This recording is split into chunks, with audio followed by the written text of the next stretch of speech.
Alright, this video is going to be about Floyd Collins. I called him Floyd like I'm on a first name basis with the man. Well, he's been dead since January of 1925, so I'm not friends with him. Dude died before I was born, literally. Stephen Bishop, of course, as I mentioned, lived in the 1830s and everything, and was one of the premier original guides. Stephen Bishop was good. But there's a guy named Floyd Collins. And he's in this book as well. Because like I mentioned before, I'm going to be referring to this book off and on in the Violet City tour. I'm going to be referring to this as well in this video. For starters, let me show you what already showed you him. Floyd Collins. There's Floyd Collins, this guy here, where my finger is. That's Floyd Collins. The reason why I'm talking about Floyd Collins, if you've watched some of my previous videos where, we're at Union Terminal and everything, and I talk about them, rule number one of caving, ladies and gentlemen, is do not cave alone. If you go caving with a minimum of 4 people.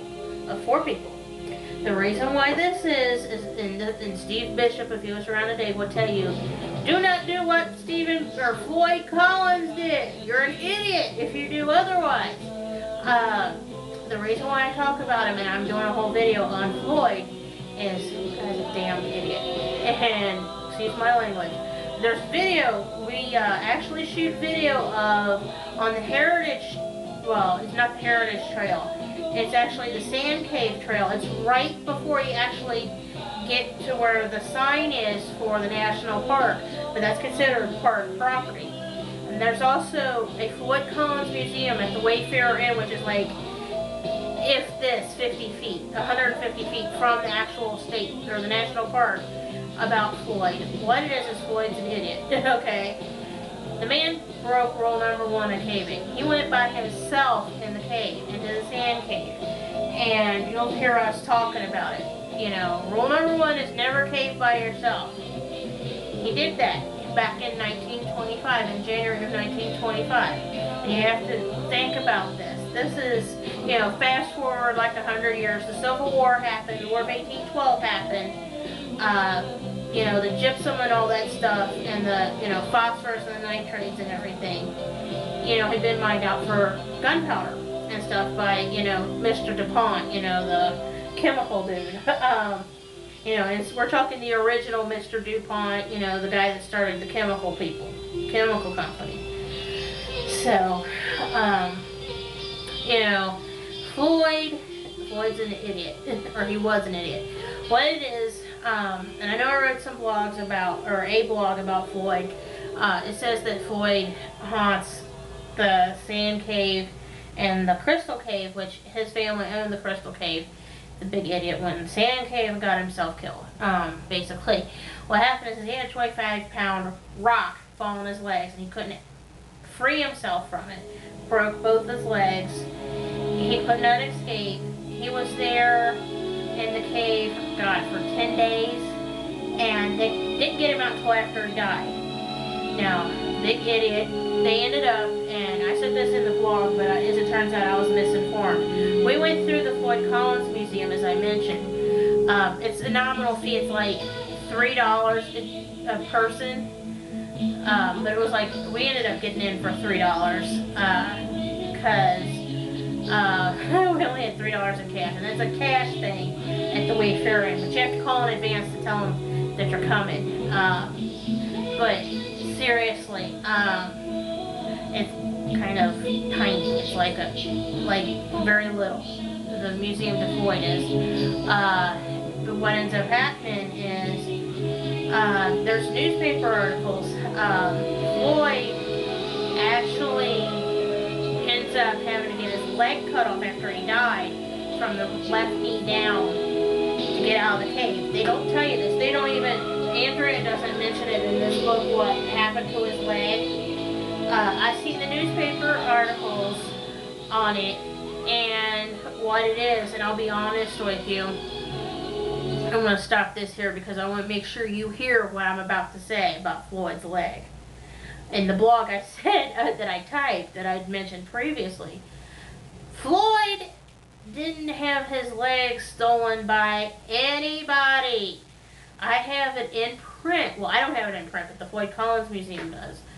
It said that Floyd's dad had to agree to get Floyd's leg amputated after Floyd died because it was the only way they could get Floyd out of the cave.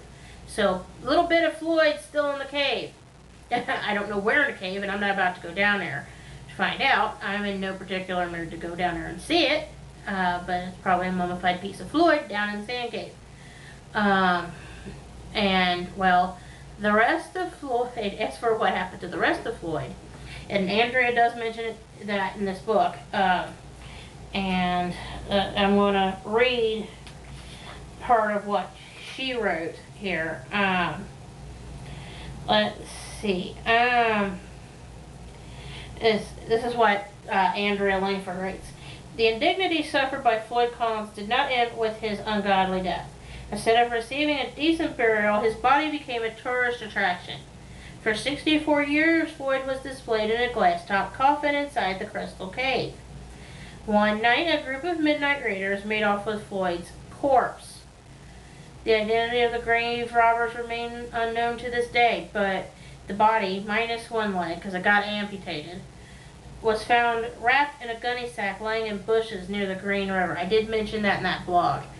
And Floyd's body did go back on display in the Crystal Cave until the NPS, the National Park Service that is, obtained the cavern and closed it to the public. In 1989, that poor guy was laid to rest in a more civil location, the cemetery on Flint Ridge. His leg is not missing, although she says it is. I know where it is, children. It's in the sand cave where they left it. Well, as far as I know, it's still down here, but,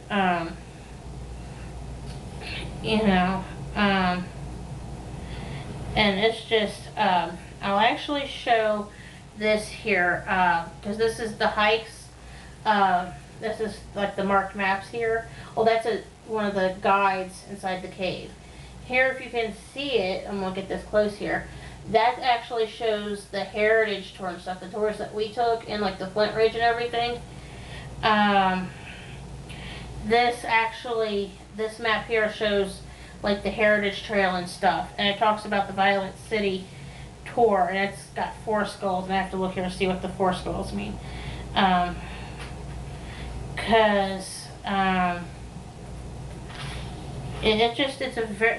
I said before, this is a very interesting book here. Even she calls it the NPS at one point. Give me just a second here. Let's see. 1 skull makes 7-year-olds giggle. 2 skulls is very disturbing, but clowns are scarier.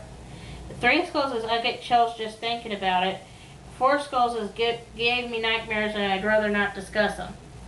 Well, the four skulls, of course, for the Violet City tours, gave me the willies, and I'd rather not talk about it. But let me get the map out here. Here we go. This map here, that shows like where everything is and blah blah blah. The sand and crystal caves. The sand cave. The sand cave, that's, it's 0.2 miles. I mean, it's so easy. My father with his bad leg could walk it. I mean, and it's on, the nice thing is the Heritage Trail, and you'll see this part of it's on like a wooden type trail thing. But the sand cave, on the other hand, is on that same thing, but it's all wood. We didn't ever go down to the Crystal Cave, but Floyd, like I mentioned, Floyd's family owned it. So, it's one of those things. But it's very worthwhile to, at least mention Floyd here. So if you go caving, make sure you take at least 4 people and flashlights, okay? I am going to pause here because I'm going to start talking in the next video about the videos you're going to see that my husband shot and explain some of that for you, okay? Thank you for watching this video about Floyd.